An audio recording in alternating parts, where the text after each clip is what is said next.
मानसी पूजा इसीलिए श्रेष्ठ मानी है। भगवान श्री शंकराचार्य स्वामी श्री कृष्ण की मानसी पूजा करते, ऐसा लिखा है। हृदम भोजे कृष्ण सजन जनदश्यामलतनु सरोजाक्षरगवी मुकुट कटकाद्याभरणवान। श्री शंकराचार्य महाराज एक कमंडल और एक वस्त्र के बिना पास में कुछ भी रखते नहीं थे। चारों दिशा में भ्रमण किया है, एक वस्त्र और एक कमंडल। पूर्ण वैराग्य हो वो केवल मानसी पूजा करे। गृहस्थ प्रत्यक्ष पूजा करे और मानसी पण पूजा करे। प्रत्यक्ष पूजा करने से तन और धन की शुद्धि होती है, मानसी पूजा करने से मन की शुद्धि होती है। रोज बनिया करने लगा, धीरे धीरे उसको आनंद आता। अब तो ऐसा हो गया सवेरे 4 बजे उसको नींद आती ही नहीं। प्रातः काल में बैठ करके शांति से मानसी पूजा करता है, ध्यान करता है। कोई भी सत्कर्म 12 वर्ष तक अखंडित होवे तो उसकी एक शक्ति बढ़ जाती है। जीवन में कैसा भी सुख दुख का प्रसंग आवे, भगवान की भक्ति छोड़ना नहीं, सेवा पूजा कभी छोड़ना नहीं। कैसा भी दुख का प्रसंग आवे, मानव भोजन नहीं छोड़ता है, भोजन तो करना ही पड़ता है। अरे भोजन नहीं छोड़ते हो तो भक्ति क्यों छोड़ते हो? सुख दुख को आने दो। सुख दुख बादल के जैसे होते हैं, बादल टिकता नहीं है। संसार में सुख कायम रहता नहीं है और दुख भी कायम रहता नहीं। लोग बादल को नहीं देखते हैं, बादल में छिपे हुए सूर्य का दर्शन होता है। संसार के सुख दुख में भगवान की कृपा छिपी हुई है। कैसा भी दुख का प्रसंग आवे, पूजा छोड़ना नहीं, भगवान का नाम छोड़ना नहीं। सुख दुख आते जाते हैं। 12 वर्ष तक नियम से जो भगवान की मानसी पूजा करता है उसकी शक्ति बढ़ती है, उसका मन शुद्ध होता है, उसको सात्विक आनंद मिलता है। 12 वर्ष तक बनिए ना मानसी पूजा की, उसकी तन्मयता होने लगी। उसको सिंहासन में बालकृष्ण का दर्शन होता है। बालकृष्ण धीरे धीरे माखन मिश्री खाते ऐसा दिखता है। बालकृष्ण को स्नान कराता है, आनंद आता है।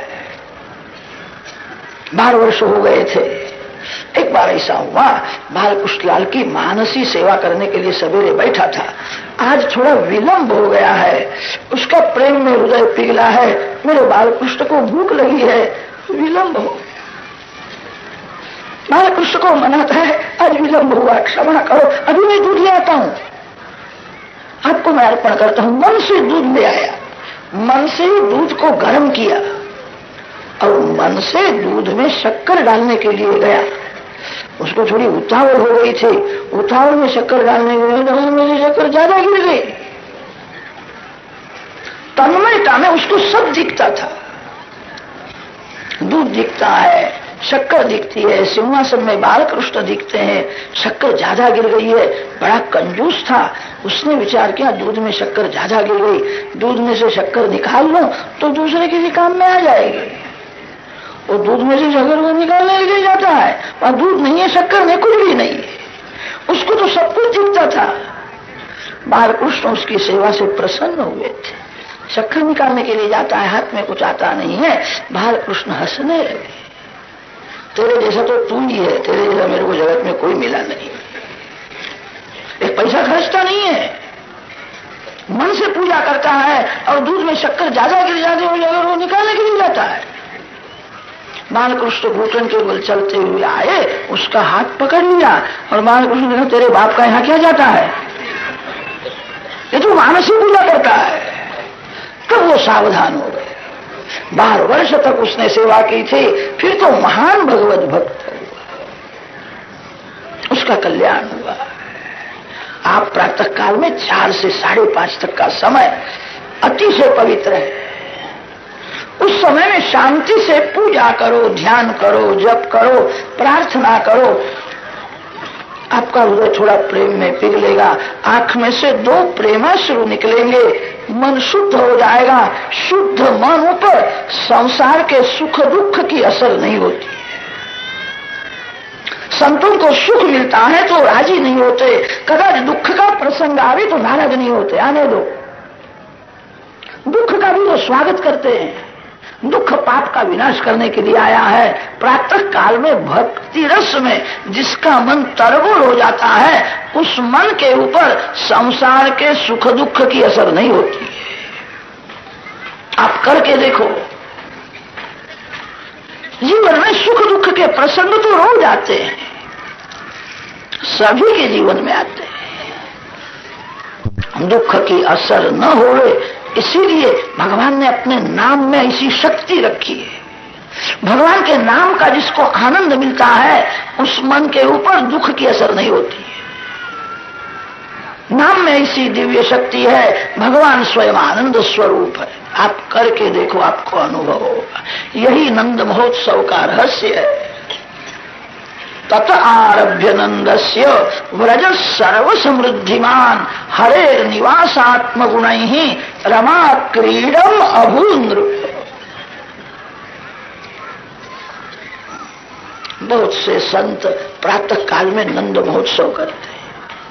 कल जो कथा सुनाई है वो याद करो, ऐसी भावना करो कि मैं गोकुल में हूं, मैं नंद बाबा के घर का एक साधारण नौकर हूं। कल जो कथा सुनी है उसका स्मरण करोगे तो भी मन शुद्ध हो।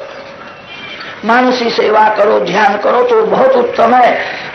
कृष्ण लीला का जो चिंतन करता है उसका दिवस आनंद में जाता है। नवमी के दिन नंद महोत्सव हुआ है। अष्टमी के रात्रि में भगवान का प्रागट्य हुआ है। नवमी के दिन नंद महोत्सव हुआ है। ब्रजवासी आनंद में तन्मय हो गए।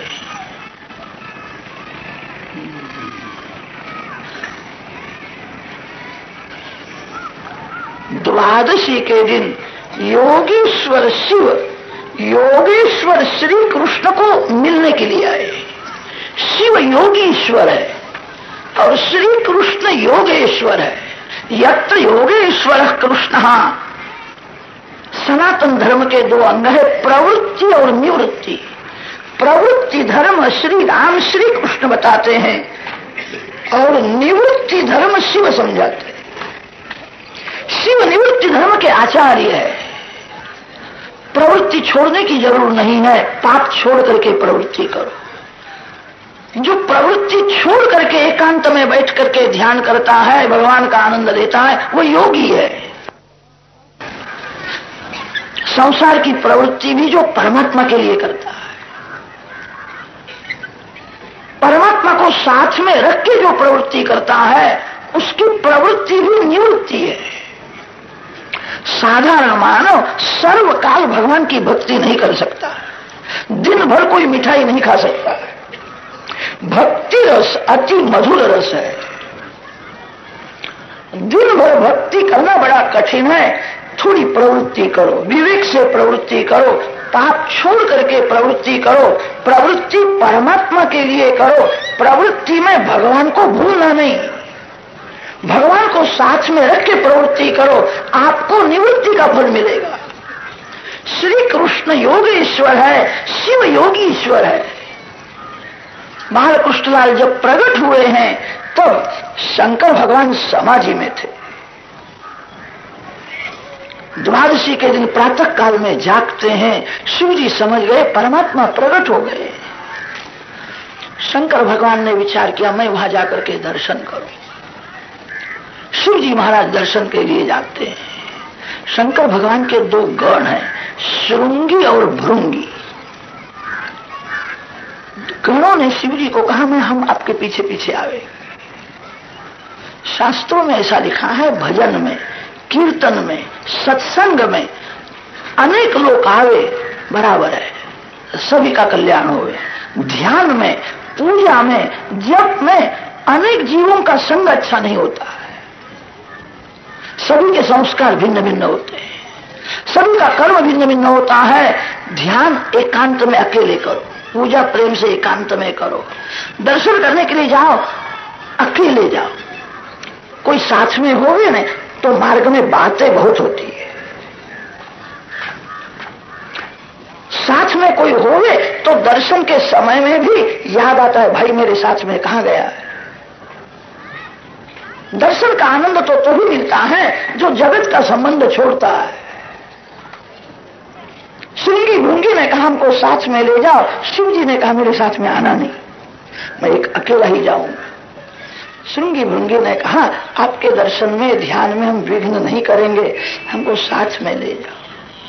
श्रृंगी भृंगी ने ऐसा विचार किया हम शिव जी के साथ में जाएंगे तो शंकर भगवान तो यशोदा मैया शिव जी को अंदर बुलावेगी, बाल कृष्णलाल के पास जाकर के दर्शन करेंगे। हम दर्शन करने के लिए जाएंगे तो हमको बाहर खड़े रखेंगे, बाहर से करो दर्शन, अंदर आना नहीं। बड़े लोगों का आश्रय करने से बहुत लाभ होता है। हम शिव जी के पीछे पीछे जावे तो अंदर प्रवेश मिलेगा, अकेले जावे तो हमको अंदर कोई नहीं जाने देगा। महाराज आपके दर्शन में ध्यान में हम विघ्न नहीं करेंगे, हमको साथ में ले जाओ। शंकर भगवान ने कहा मेरे साथ में आना नहीं, मैं अकेला ही जाऊंगा। साधु का वेश धारण किया है।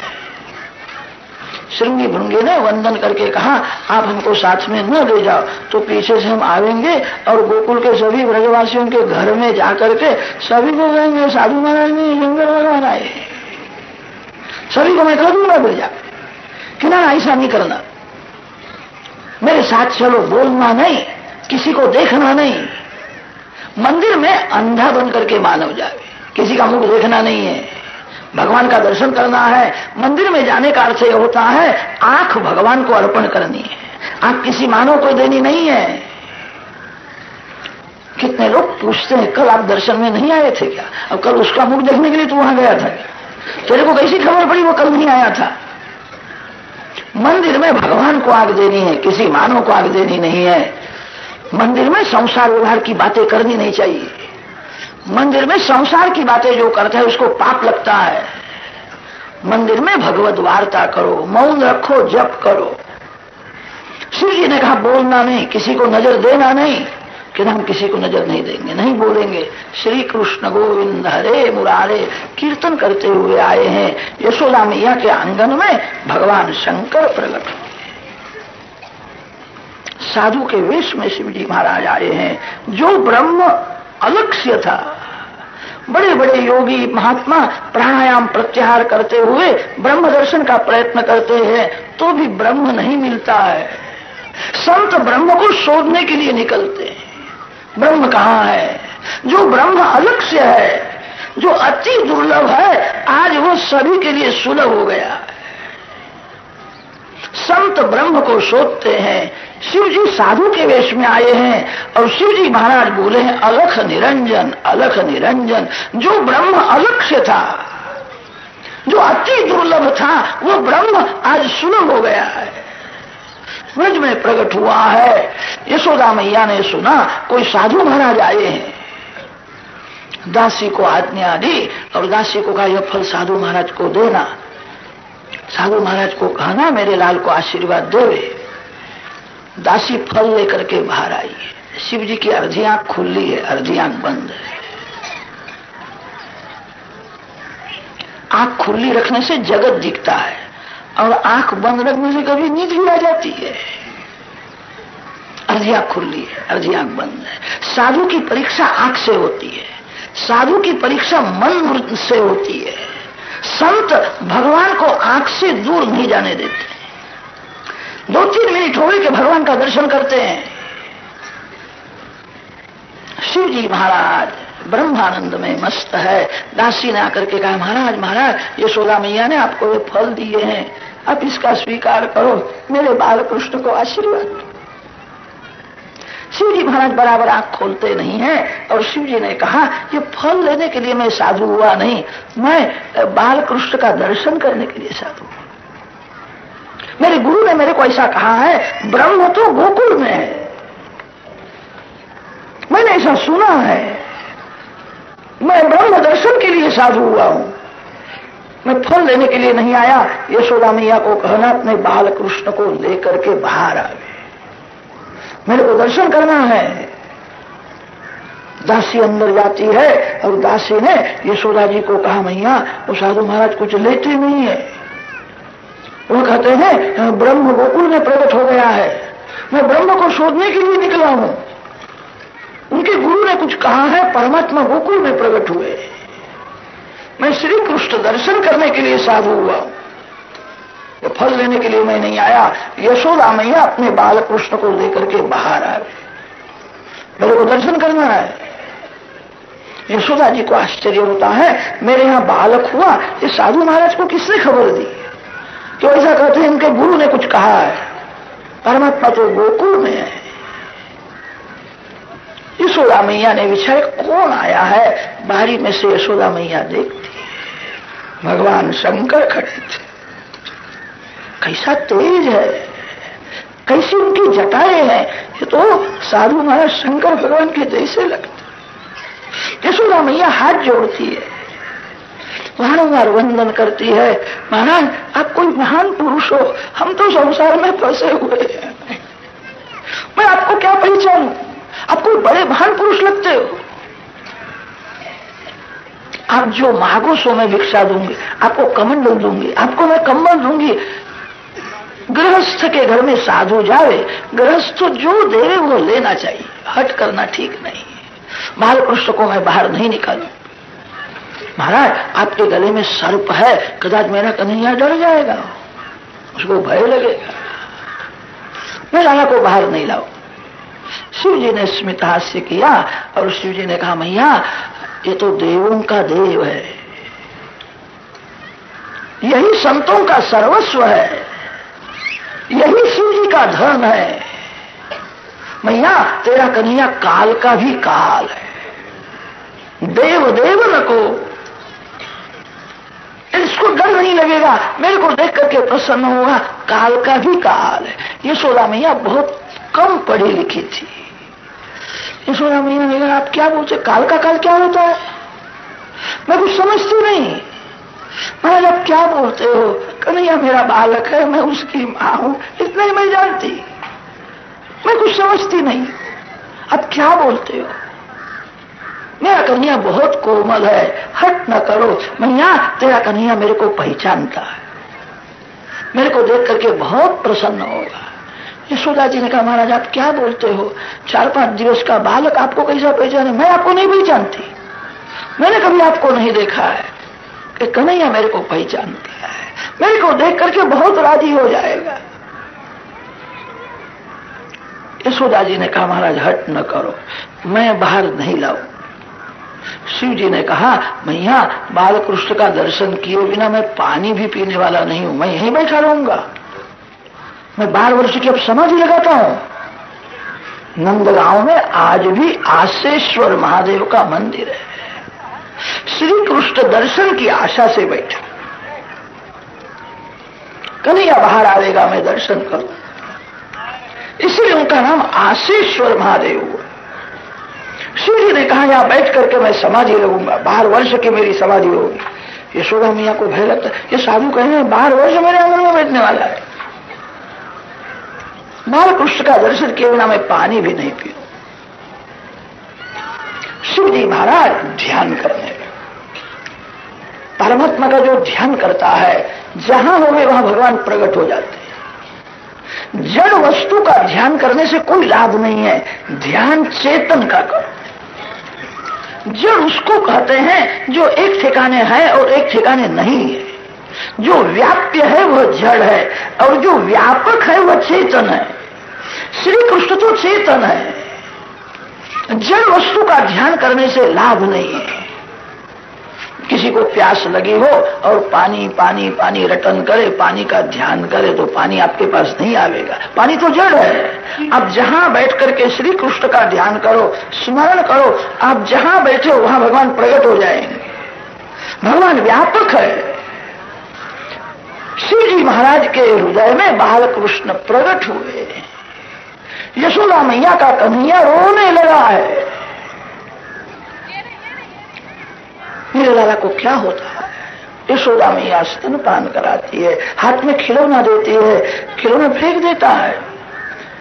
बालकृष्ण को शिव जी का दर्शन करने की इच्छा हुई है। भक्त भगवान का दर्शन करने के लिए आतुर होते हैं, कभी कभी भगवान को अपने भक्त को देखने की इच्छा होती है। मेरी मैया मेरे को बाहर नहीं जाने देती है, बालकृष्ण रोने लगे। गोपियों ने सुना कन्हैया रोता है, गोपी दौड़ती हुई आई है, बालकृष्ण को मनाती है। 3-4 दिवस में जरा भी रोया नहीं है। बेटा क्यों रोता है, तेरे को क्या होता है? बालकृष्ण अपना हाथ ऊंचा करते, मेरे को बाहर जाना है। मां बाहर नहीं जाने देती है। गोपी लाला को मनाती है। एक गोपी ने कहा, मैया वो साधु महाराज दर्शन करने के लिए आए, उनको दर्शन नहीं कराया, वो आंगन में बैठे हैं, उनका ओठ हिलता है, कुछ मंत्र जपते होंगे। वहां से लाला को कुछ मंत्र मारा होगा उसने। 3-4 दिन में जरा भी रोया नहीं है, आज क्यों रोता है? लाला को क्या हुआ? एक गोपी ने कहा, मैया बहुत से साधु मैंने देखे, ऐसा देखा नहीं, किसी के सामने देखता ही नहीं है, उसको मिठाई दो, फल दो, कुछ खाता नहीं है। एक ही बोलता है, मैं ब्रह्म दर्शन करने के लिए साधु हूं, मैं ब्रह्म को शोधने के लिए निकला हूं, गोकुल में परमात्मा प्रकट हुए हैं, मेरे को दर्शन करना है। ऐसा मैंने साधु देखा नहीं है। बालकृष्ण रोने लगे। बालकृष्ण तो शिव जी के हृदय में प्रकट हुए हैं, यशोदा जी का कन्हैया रोता है। शांडिल्य ऋषि को बुलाया है और शांडिल्य ऋषि को कहा, बहुत रोता है, आप नजर उतारो। शांडिल्य ऋषि ने कहा, समझ गए बाहर शंकर भगवान बैठे हैं, कि साधु महाराज आशीर्वाद देंगे। इस साधु का बालक के साथ अनेक जन्म का संबंध है। बालकृष्ण को लेकर के बाहर जाओ, कि बाहर जाओ, कि बाहर जाओ, साधु महाराज आशीर्वाद दें। यशोदा मैया अपने बालक को श्रृंगारती है, बालक को नजर न लगे, सुवर्ण में वाघ के नख बढ़ा करके गले में धारण कराती। बालक के गले में वाघ के नख हो तो उसको नजर नहीं लगती, उसको भय नहीं लगता है।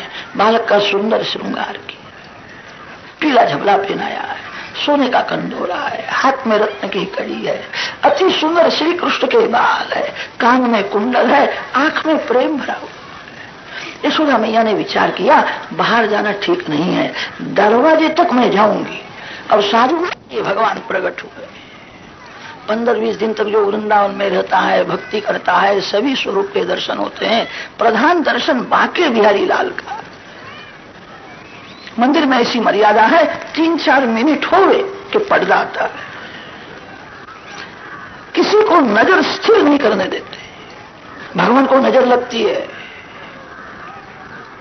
इसीलिए पर्दा आता है। जीव ईश्वर का दर्शन करता है तो माया मध्य में आती, बीच में आ जाती है। पर्दा माया का स्वरूप है। मेरे लाल को किसी की नजर न लगे। यशोदा जी ने दासी को आज्ञा की है, साधु महाराज को बुलाओ, मैं दरवाजे तक बालक को लेकर के आऊंगी, आंगन में खड़े होकर के 1-2 मिनट दर्शन करे और मैं बोला, आप जाओ यहां से, बालक को नजर न लगे। दासी शिवजी महाराज के पास आई, हे जोगी महाराज, हे जोगी महाराज, आप खोलो, यशोदा मैया आपको बुलाती है। आंगन में से दर्शन करो। शिवजी महाराज पधारते हैं। यशोदा मैया अपने बालक को लेकर के द्वार तक आई। कोई भी बालक सुंदर होता है, इसका एक कारण है, बालक में विकार नहीं है, वासना नहीं है। विकार वासना का स्पर्श होवे कि सौंदर्य का नाश हो जाता है। बाल्य अवस्था में स्वरूप सुंदर दिखता है, वही बड़ा हो जाता है, फिर सौंदर्य नहीं दिखता है। भगवान बालक हुए, कैसा स्वरूप है। यशोदा मैया बालकृष्ण को लेकर के द्वार तक आई है। शिवजी महाराज दर्शन करते ही समाधि लगती। आज तक समाधि में बैठते थे तो प्राणायाम प्रत्याहार करते थे, आज तो दर्शन करते ही समाधि लगती। श्रीअंग में रोमांच आए। कितने योगी ऐसे होते हैं, आंख बंद करके बैठते हैं, प्राणायाम करते हैं तो मन थोड़ा स्थिर होता है, आंख खोलने पर मन फिर से चंचल हो जाता है। खुली आंख से जिसका मन शांत रहता है, अब आंख बंद करने की जरूरत ही नहीं है, आंख श्री कृष्ण में स्थिर करने की जरूरत। आंख जो भगवान में रखता है उसका मन भी भगवान में स्थिर हो जाता है। आग जहां स्थिर होती है वह मन को स्थिर होना ही पड़ता है। मन को स्थिर करना कठिन है, आग को स्थिर रखना कठिन नहीं है। बालकृष्ण में आंख स्थिर हो गई। बालकृष्ण शिव जी का दर्शन करते हैं, शिव जी बालकृष्ण का दर्शन करते हैं। चार आंख जब एक हो जाती है तब दर्शन का आनंद मिलता है। मेरे लिए शंकर भगवान आए हैं, बालकृष्ण को आनंद हुआ है, शिव जी को देख करके हंसने लगे। श्री कृष्ण दर्शन में ऐसा आनंद हुआ। जय सच्चिदानंद भगवान। वेद जिसका वर्णन करते हैं ब्रह्म सद रूप है, ब्रह्म चिद रूप है, ब्रह्म आनंद स्वरूप है, सच्चिदानंद यही है। श्रीअंग में रोमांच आए हैं, आंखें गीली हुई है, बालकृष्ण का जय जयकार किया है। बालकृष्ण हंसने लगे हैं। यशोदा मैया प्यार करती है। साधु महाराज की नजर पड़ी तब से हंसने लगा। घर में बहुत रोता था, ये कोई बड़े महात्मा आए हैं। माँ को तो विश्वास हो गया। फिर तो यशोदा माँ ने शिव जी को अंदर बुलाया, मेरे लाल को आशीर्वाद देने के लिए आए हैं। अंदर बुलाती है, आसन दिया है। आज भी नंदगांव में नंद बाबा के राजमहल में नंदेश्वर महादेव आज भी है। नंद बाबा ने यशोदा मैया ने उनकी पूजा की है, अंदर बुलाया है। राजमहल के बाहर आशीश्वर महादेव, राजमहल के अंदर नंदेश्वर महादेव है। नंद बाबा का नियम था, शिव पूजन किए बिना नंद बाबा पानी भी नहीं पीते थे। नंद बाबा महान शिव भक्त थे, इसीलिए तो बालकृष्ण उनके घर में। यशोदा मैया ने अंदर बुलाया है, आसन। नजर का मंत्र जानते हो? ऐसा कोई मंत्र दे दो कि मेरे बालक को कभी नजर लगे, जल्दी मेरा कन्या तगड़ा हो जाए। ऐसा कोई आप मंत्र जानते हो? शिवजी ने कहा मंत्र तो मैं जानता हूँ, तो मंत्र बालक के कान में देना पड़ेगा। तेरे गोद में होगा मंदिर गोद। यशोदा मैया समझ गई। यशोदा माँ को विश्वास हो गया कोई महात्मा आए हैं, मेरे बालक को आशीर्वाद देने के लिए आए हैं।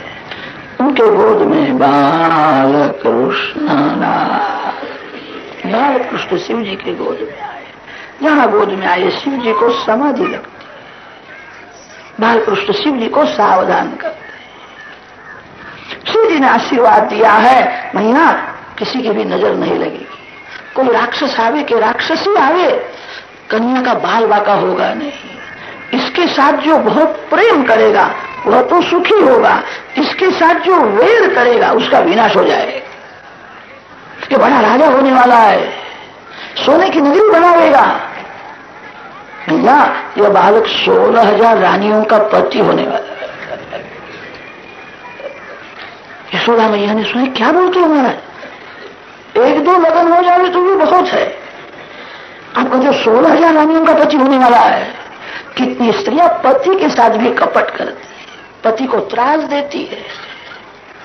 16,000 में ऐसी कोई आ जाए और मेरे राजा को त्रास दे तो भैया घबराना नहीं, ये बड़ा बलवान होने वाला है, बड़ा बुद्धिमान होने वाला है। 16,000 रानियां हाथ जोड़ करके खड़ी रहेगी, लाला की सेवा करेगी, कोई तूफान तो नहीं करेगी ना, कोई तूफान नहीं करेगी। तो ठीक है, मेरे लगन हो जाए, लाला का लगन जल्दी हो जाएगा कि जल्दी हो जाएगा। मैंने आशीर्वाद दिया, मां को आनंद होता है। यशोदा जी ने कहा महाराज आप आशीर्वाद देते हो, सोने की नगरी बनावेगा, 16,000 रानियों का पति होगा।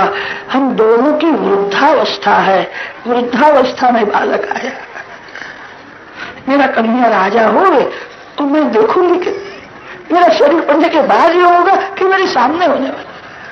तो मुझे ऐसा क्यों बोलती, अखंड सौभाग्यवती। शिव जी ने आशीर्वाद दिया है। नंद बाबा ने सुना कोई संत आए हैं, नंद बाबा दौड़ते हुए गए। नंद जी को तो दर्शन में ऐसा हुआ कि कैलाश से साक्षात भगवान शंकर ही आए, यही शिव है। नंद बाबा शिव पूजन रोज करते थे। नंद जी ने साष्टांग वंदन किया है, नंद जी को आशीर्वाद दिया है आयुष्मान चिरंजीव। यशोदा मैया वंदन करती है, माँ को आशीर्वाद दिया है अखंड सौभाग्यवती। माँ तेरा कन्हैया राजा होगा। अब देखो माँ को आनंद हुआ है, दासी को आज्ञा दी है महाराज का सम्मान करना है, सुंदर सुंदर वस्त्र आभूषण ले आओ, मेरे को संत की पूजा करनी है, सुंदर वस्त्र आभूषण मंगाए। शिव जी ने स्मित हास्य किया। शिव जी ने कहा भैया ये क्या देती है? भैया जगत का मालिक मैं हूं, मेरा नाम विश्वनाथ है।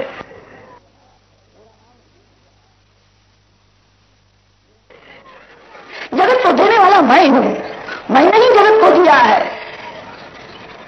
यशोदा मां को आश्चर्य होता है कि साधु कैसा बोलता है, जगत का मालिक मैं हूं, इनका नाम विश्वनाथ है। मां मैं लेने के लिए नहीं आया, ये लेकर के मैं क्या करूं, मेरे को जरा भी जरूर नहीं है, सबको मैं ही देता हूं। मां को आश्चर्य होता है कैसा बोलता है, ये कौन आया है, कुछ खबर नहीं पड़ती है। महाराज आपको तो जरूर नहीं है, आपके जैसे संत की सेवा न होवे तो ये संपत्ति क्या काम की। अब सेवा का स्वीकार करो, मेरे बालक को आशीर्वाद दो। भैया मैं फलाहारी साधु हूं, 2-4 फल दे दे, मैं फल खा लूं। यशोदा मां ने विचार किया बहुत आग्रह करना ठीक नहीं है, उनको लेने की इच्छा नहीं है। फल का मैं फल अर्पण करूंगी, मेरे घर के फल खावे तो ही मेरा जीवन सफल होगा। शिव जी को फल दिए। यशोदा मैया ने वंदन करके कहा है महाराज मेरी तो ऐसी इच्छा है आप यहीं रह जाओ, मैं आपकी सब सेवा करूंगी, यहीं रहो। जब जब मेरा कन्हैया रोने लगे तो मैं आपको अंदर बुलाऊंगी, आपकी नजर पड़ने से वो हंसता है, आप यहीं रहो। यशोदा मैया ने बहुत आग्रह किया है। नंदगांव शिवलिंगाकार हो गया है, कभी जाओ तो याद रख के दर्शन करो। नंदगांव पहाड़ के ऊपर है, नीचे से दर्शन करो तो ऐसा लगता है भगवान शंकर विराजमान। यशोदा मैया ने प्रार्थना की है यहीं रहो, मैं आपकी सभी सेवा करूंगी। शिव जी ने स्मित हास्य किया, भैया मेरे को जो याद करता है वहां मैं प्रकट हो जाता हूं। बालकृष्ण का जय जयकार करते हुए शिव जी महाराज गए हैं। द्वादशी के दिन जोगी लीला हुई है, योगेश्वर शिव योगेश्वर श्री कृष्ण दोनों का मधुर मिलन हुआ। त्रयोदशी के दिन नंद बाबा मथुरा में कंस राजा को कर देने के लिए जाते हैं। कंस बड़ा राजा है, प्रतिवर्ष नंद जी कंस को कर देते थे। समय हुआ है, ब्रजवासियों को बुलाया है, सभी को समझाते मेरे को मथुरा जाना पड़ता है, मेरे बाल कृष्ण को संभालना। एक एक द्वार में 2-2 ब्रजवासी खड़े किए, मेरे लाला को संभालना। जो जगत को संभालता है उसको कौन संभाल सकता है। हृदय गोकुल में बाल कृष्ण आने के बाद उनको संभालो। भगवान को घर में स्थापन करना कठिन नहीं है, भगवान को संभालना बड़ा कठिन है। परमात्मा के साथ ऐसा प्रेम करो, ऐसी पवित्रता रखो कि भगवान को आपका घर छोड़ करके कहीं जाने की इच्छा हो ही नहीं। जहां अतिशय पवित्रता है, जहां अतिशय प्रेम है, जहां प्रेम से सेवा होती है वहां भगवान अखंड विराजते हैं। भगवान को घर में रखना कठिन नहीं है, संभालना बड़ा कठिन है। हृदय गोकुल में बालकृष्ण आने के बाद भगवान को छोड़ करके, भगवान को भूल करके संसार के विषयों से जो आनंद लेने के लिए जाता है, संसार के विषय सुख देते हैं, परिणाम में दुख भी देते हैं। आनंद श्री कृष्ण देते हैं। भागवत में ऐसा वर्णन आता है, जीवन में कंस और श्री कृष्ण एक ही बार मिले और मिलने के बाद कंस मर जाता है। कंस और श्री कृष्ण दोनों साथ में नहीं रहते हैं, विषयानंद और भजनानंद दोनों साथ में नहीं रहते। संसार के विषयों से जो आनंद लेने के लिए जाता है, जो भगवान से विमुख होता है, बालकृष्ण को संभालो, आपको आनंद श्री कृष्ण देंगे। भगवान को भूलना नहीं। जो भगवान से विमुख होता है भगवान फिर विराजते नहीं। मेरे लाल को संभालो। नंद बाबा मथुरा में गए हैं, कंस राजा को वार्षिक कर दिया है, फिर तो सोने की थाली में 5 रत्नों की भेंट अर्पण की। एक एक रत्न लाख लाख रुपया का। गोकुल में श्री कृष्ण प्रकट हुए तब तो वैकुंठ छोड़ करके श्री लक्ष्मी जी व्रज में आई है। रमा क्रीडम अभून। वैकुंठ में ऐश्वर्य है, व्रज में प्रेम है। जहाँ ऐश्वर्य है वहाँ पर्दा रहता है। वैकुंठ में लक्ष्मी जी को पर्दा में रहना पड़ता है। सभी लक्ष्मी जी के पास नहीं जा सकते। जहाँ ऐश्वर्य है वहाँ संकोच रहता है।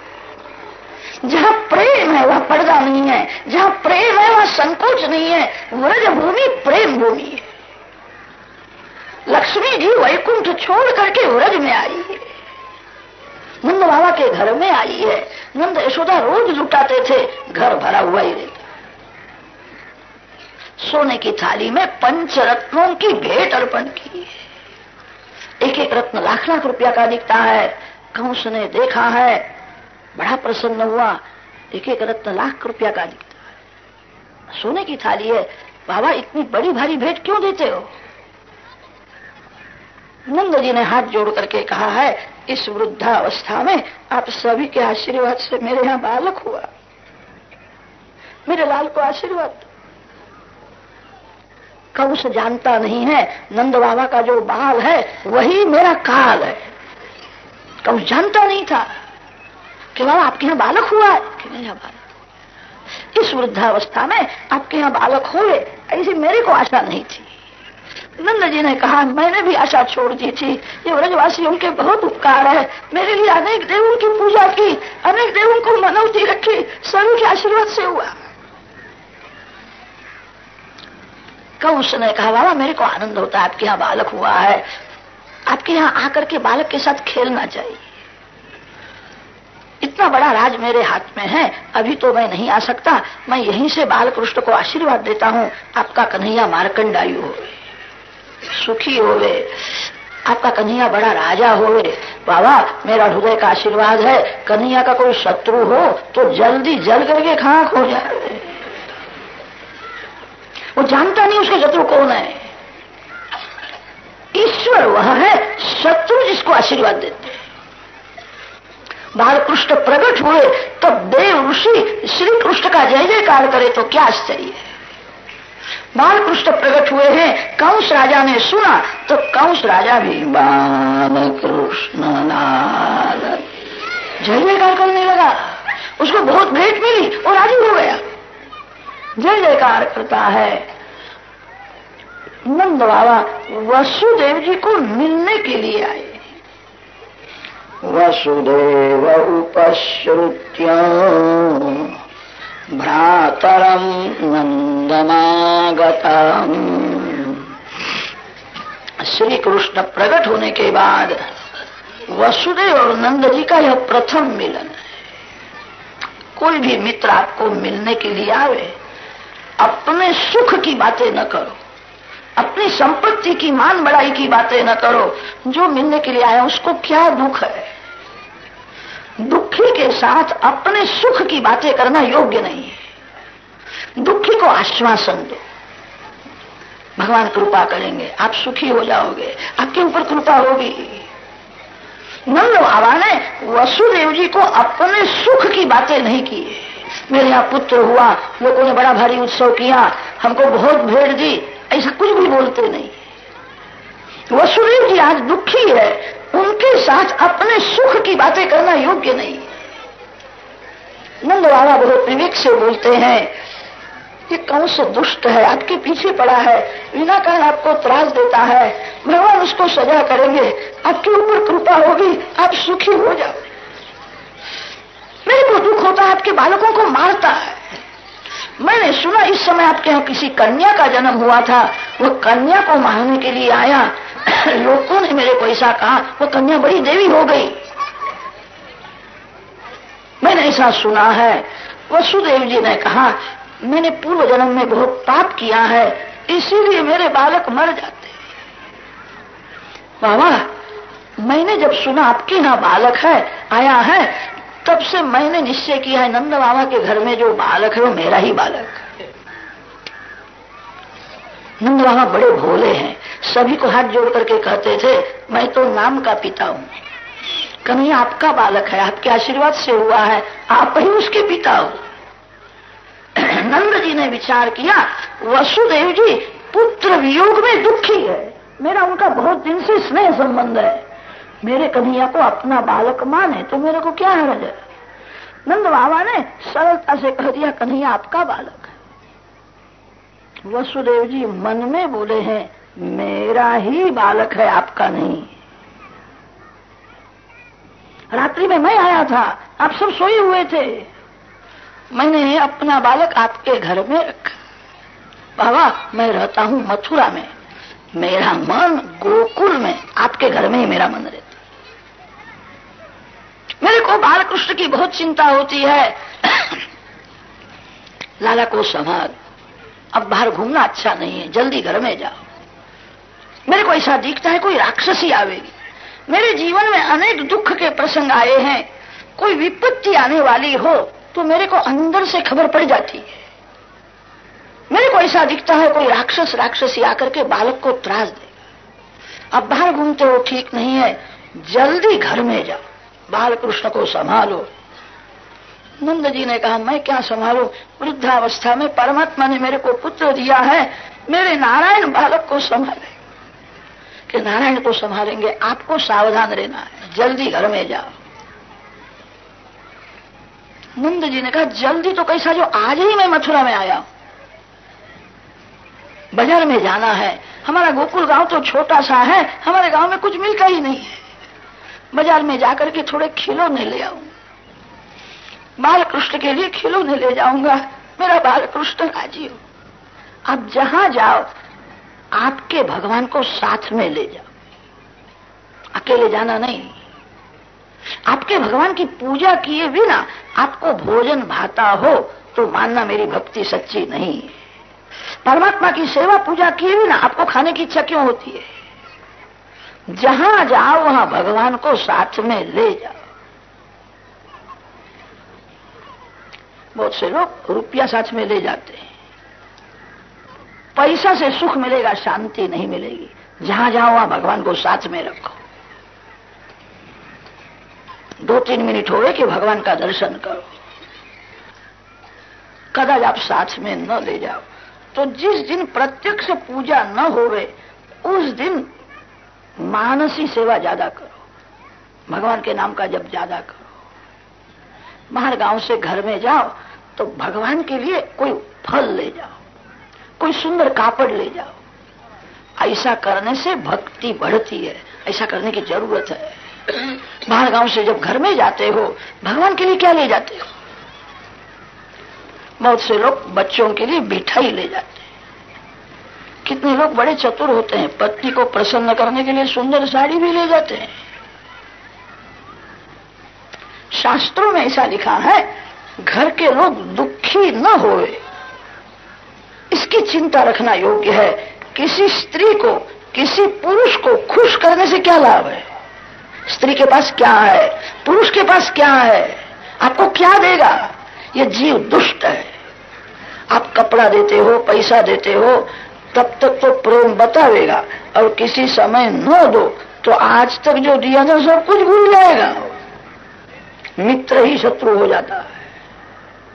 यह जीव ऐसा दुष्ट है, जीव ईश्वर के उपकार को भूल जाता है तो आपके उपकार को भूल जाएगा। जब तक पैसा देते हो, स्वतंत्रता देते हो, तब तक प्रेम बतावेगा। किसी समय न दो कि कम दो तो आज तक जो दिया था सब कुछ भूल जाएगा, वही निंदा करेगा। किसी स्त्री को, पुरुष को खुश करने की इच्छा न रखो। मानव राजी हो जाता है, न मिलने पर नाराज भी हो जाता है। भगवान एक बार राजी हो जावे तो भगवान कभी नाराज नहीं होते। परमात्मा को प्रसन्न करो। किसी मानव को खुश करने से क्या लाभ है। घर के लोग दुखी न होवे इसकी चिंता रखना योग्य है। किसी स्त्री को, पुरुष को बहुत खुश करने से जीवन सफल नहीं होता है। जो परमात्मा को प्रसन्न करता है, बाल कृष्ण के लिए थोड़े खिलौने ले जाओ। त्रयोदशी के दिन नंद बाबा मथुरा में आए थे। चतुर्दशी के प्रातः काल में पूतना गोकुल में जाती है। ऐसा कथा का क्रम है।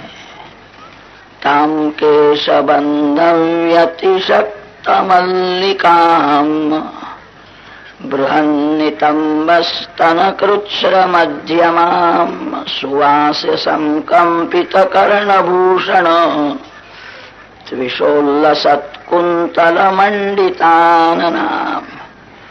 पूतना चतुर्दशी के दिन ही क्यों आती है? अमावस्या के दिन नहीं आई, त्रयोदशी के दिन नहीं आई, पूतना चतुर्दशी के दिन आई। पूतना शब्द का थोड़ा विचार करें। पूत शब्द का अर्थ होता है पवित्र, और ना शब्द का अर्थ होता है नहीं। जो पवित्र नहीं है उसको पूतना कहते हैं। पवित्र क्या है और क्या पवित्र नहीं है? गीता जी में भगवान की आज्ञा है, अर्जुन ज्ञान पवित्र है। नहीं ज्ञानेन सदृशम पवित्रम यह विद्यते। ज्ञान का अर्थ पैसा कमाने का ज्ञान नहीं। पैसा कमाने का ज्ञान तो सभी को है। आत्मस्वरूप का ज्ञान पवित्र है, और आत्मस्वरूप का अज्ञान ही अपवित्र है। जीव जगत को जानने की इच्छा रखता है, जगत का विचार करता है। कभी विचार किया है मैं कौन हूं, मैं कैसा हूं, मैं कहां से आया हूं? जीव ईश्वर को तो जानता नहीं है, जीव को अपने स्वरूप का भी ज्ञान नहीं। आत्मस्वरूप का अज्ञान ही पूतना है। अज्ञान में से वासना जागती है, इसीलिए आचार्यों ने पूतना को वासना माना है। मैं शरीर हूं, शरीर का सुख मेरा सुख है, ऐसा जो समझता है वह वासना जागती है। मैं शरीर नहीं हूं, शरीर का सुख मेरा सुख नहीं है, मैं शरीर से भिन्न हूं, मैं परमात्मा का अंश हूं। अज्ञान में से वासना जागती है, ज्ञान से वासना का विनाश होता है। पूतना अज्ञान है, अज्ञान में से वासना जागृत हुई है। पूतना वासना रूप है, वासना राक्षसी है। वासना आरंभ में सुंदर सी लगती है, जीव वासना के अधीन होकर के अति सुख भोगता है तो वासना राक्षसी हो जाती है, फिर भयंकर स्वरूप धारण करती है। राक्षसी हृदय में से निकलती नहीं। पूतना राक्षसी है, सुंदर श्रृंगार करके आई है।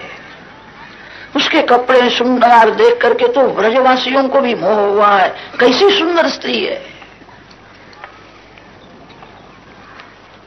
नंद बाबा ने कहा था मेरे बाल कृष्ण का रक्षण करो। द्वार में ब्रजवासी खड़े हैं, पूतना श्रृंगार करके आती है, सभी उसके श्रृंगार को देखते हैं।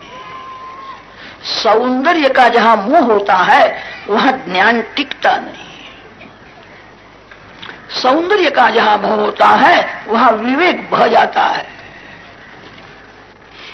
मन को बार बार समझाओ ना, कोई स्त्री सुंदर नहीं है, कोई पुरुष सुंदर नहीं है, सुंदर मेरे भगवान है। ये शरीर तो ऐसा है, एक क्षण में बिगड़ जाता है। जो अभी सुंदर दिखता है थोड़े समय में ही बिगड़ने वाला है। देह सुंदर नहीं है, देव सुंदर है। पूतना चतुर्दशी के दिन आई है, श्रृंगार करके आई है। वासना 14 जगह में रहती है, इसीलिए वो चतुर्दशी के दिन आई है। रामायण में कथा आती है, कैकेयी रामचंद्र जी को वनवास 14 वर्ष का देती है। कैकेयी ने 15 वर्ष का वनवास क्यों नहीं दिया? कैकेयी कहती है राम 14 वर्ष वन में रहे। रामायण में रावण काम का प्रतीक है। शास्त्रों में वर्णन आता है काम 14 जगह में रहता है। 14 वर्ष तपश्चर्या करने के बाद राम रावण को मारते हैं। काम 14 जगह में रहता है, वासना 14 जगह में रहती है, इसीलिए चतुर्दशी के दिन आई है। इंद्रियाणि मनोबुद्धि अस्य अधिष्ठान उच्यते, अस्य कामस्य अधिष्ठानम इंद्रियाणि मनः बुद्धि पंच ज्ञानेन्द्रिय पंच कर्मेन्द्रिय, मन बुद्धि चित्त अहंकार 14 जगह में वासना रहती है। किसी मानव के सौंदर्य में आंख फंस जावे तो समझना आंख में पूतना आ गई है। 2 जन कोई बातें करते हो वो सुननी नहीं चाहिए। कितने लोगों को ऐसी खराब आदत होती है, 2 जन बोलते हो तो अपने कान को वहां भेज देते हैं, जा वहां सुन के आना क्या बोल रहे हैं। कान में पूतना है। जो वस्तु खाने की शास्त्र ना बोलता है, वो खाने की बहुत इच्छा होवे तो समझना जीभ में पूतना है। प्याज है, लहसुन है, कभी नहीं खाना चाहिए। आप लोग तो कभी खाते नहीं, ऐसा ही मेरे को लगता है। और खाते हो तो आज कथा में सुनने के बाद आज से छोड़ दो। कथा में सुनने के बाद भी खाओगे बहुत मार पड़ेगा। हमारे ऋषियों ने जो नियम बनाए हैं बहुत विचार पूर्वक बनाए हैं। ऋषियों में विश्वास रखो। आजकल के लोग डॉक्टर में विश्वास रखते हैं, शास्त्र में विश्वास नहीं रखते। शास्त्र की रचना करने वाले ऋषि निस्वार्थ है, झाड़ के नीचे बैठते थे। स्वार्थी मानव कदाच झूठ बोलता होगा। ऋषियों को कोई स्वार्थ नहीं है। शास्त्रों में श्रद्धा रखो। प्याज है, लहसुन है, खाने से वासना बढ़ती है, रजोगुण बढ़ता है, मन चंचल हो जाता है। इसीलिए ऋषियों ने खाने की आज्ञा नहीं दी है, सादा भोजन का। कथा सुनते हो ऐसा नियम लो, भगवान जिसका स्वीकार करते हैं वही मेरे को लेना है। जिसका स्वीकार भगवान कभी नहीं करते वो मेरे को लेना नहीं। भगवान को पान सुपारी कोई अर्पण करे तो भगवान उसका स्वीकार करते हैं। कदाच कोई भगवान को तम्बाकू अर्पण करने के लिए जावे तो भगवान ना बोलते मैं तम्बाकू नहीं लेता। तम्बाकू खाना नहीं चाहिए, पीना नहीं चाहिए, तन मन दोनों बिगड़ जाता है जब भगवान उसका स्वीकार नहीं करते। आप क्यों करते हो? भगवान पान सुपारी लेते हैं, तम्बाकू कभी नहीं लेते। तम्बाकू में कली का निवास है। ऋषियों ने जो नियम बनाए हैं बहुत विचार पूर्वक बनाए हैं। जो वस्तु खाने की आज्ञा नहीं है वो नहीं खाना चाहिए। पूतना राक्षसी है, पूतना वासना है।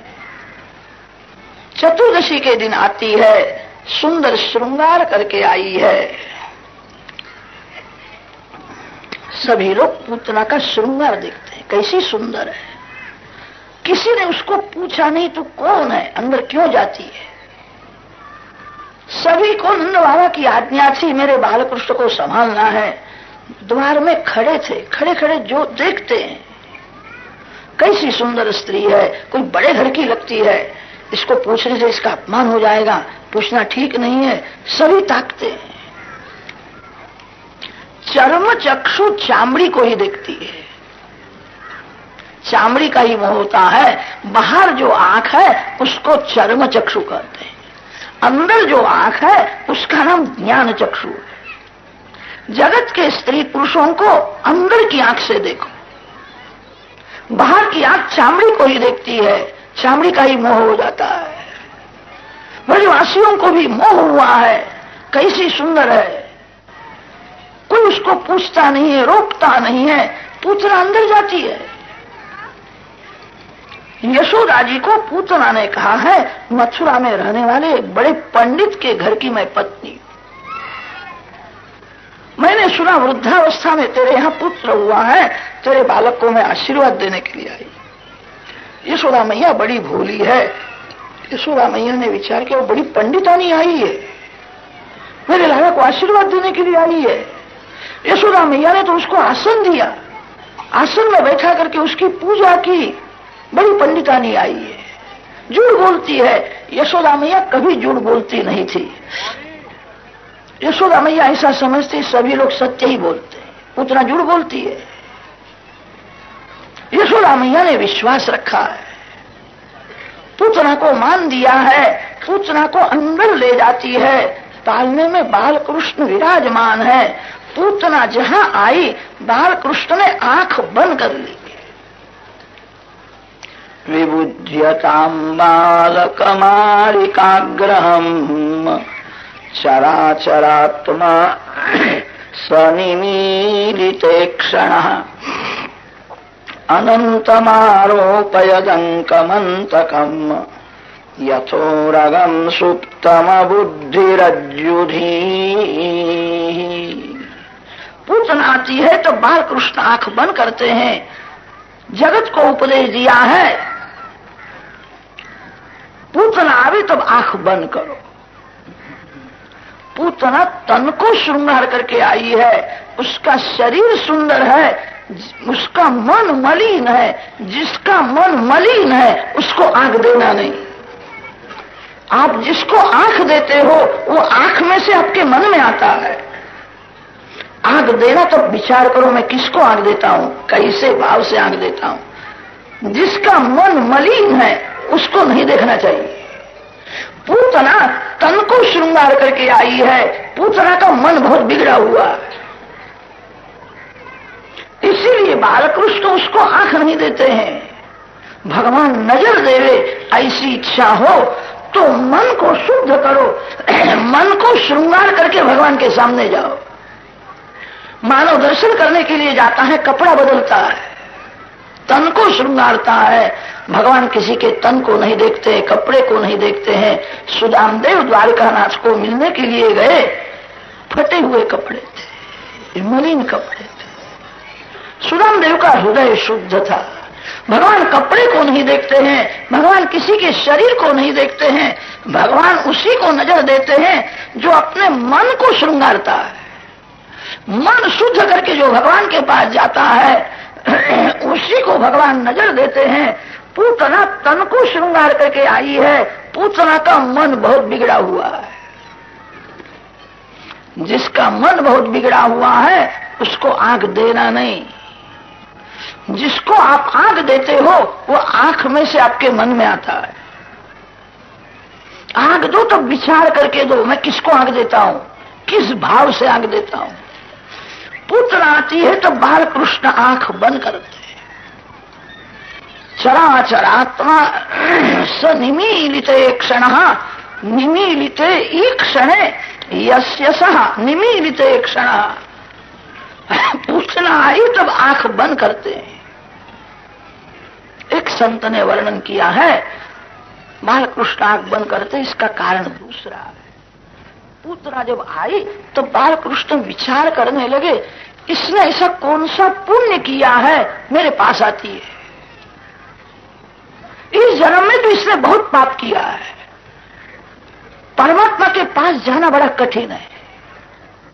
भगवान ही कृपा करके मानव के जीवन में दुख के प्रसंग उत्पन्न करते। आपके जीवन में ऐसा प्रसंग आवेगा, आपका मित्र विश्वासघात करेगा, मित्र साधारण कारण से शत्रु हो जाएगा। जो मित्र नहीं लायक भगवान है, पता है। श्रीमान की खुशामद करता है, भगवान के पास नहीं जाता है। प्रभु के पास जाना बड़ा कठिन है। पूतना तो इस जन्म में बहुत पाप करती है, इसने कुछ पूर्व जन्म में पुण्य किया होगा। ऐसा क्या पुण्य किया आज मेरे पास आती है। वो देखने के लिए बालकृष्ण आंख बंद करते। बालकृष्ण ने देख लिया, ये तो बलि राजा की कन्या है। वामन जी महाराज 7 वर्ष के थे, बलि राजा के यज्ञ में गए थे। वामन जी का बाल स्वरूप देख करके बलि राजा की कन्या जो है उसके हृदय में वात्सल्य भाव हुआ है। कैसा सुंदर बालक है, ऐसा बालक मेरे को हो, ऐसा बालक मेरे गोद में आवे, मैं प्यार करूं। वामन जी का अति सुंदर बाल स्वरूप देख करके बलि राजा की कन्या के मन में वात्सल्य भाव जागृत हुआ। वामन जी ने विराट स्वरूप प्रकट किया, बलि का सर्वस्व ले लिया। तब तो कन्या को क्रोध आया, ये मेरे पिता का सब कुछ ले जाता है, ये बड़ा कपटी है, उसको मारो। एक बार गोद में लेने की, प्यार करने की इच्छा हुई थी और एक बार मारने की इच्छा हुई थी। भगवान के सन्मुख आप बैठो और मन में खराब विचार आवे तो वहां से उठ जाओ। भगवान के सन्मुख खराब विचार कभी करना नहीं चाहिए। मन में खराब विचार आवे तो स्नान करो, मन में खराब विचार आवे तो जोर से हरे कृष्ण कृष्ण कृष्ण कीर्तन करो। भगवान के सन्मुख जो विचार करोगे वह विचार एक दिन सफल हो जाते हैं। बलि राजा की यह कन्या है, वामन जी को गोद में लेने की और मारने की उसको इच्छा हुई थी। ये 2 संकल्प एक हुए हैं, बलि की कन्या ही पूतना होकर के आई। पूतना आती है तो बालकृष्ण आंख बंद करते हैं। एक संत ने वर्णन किया है,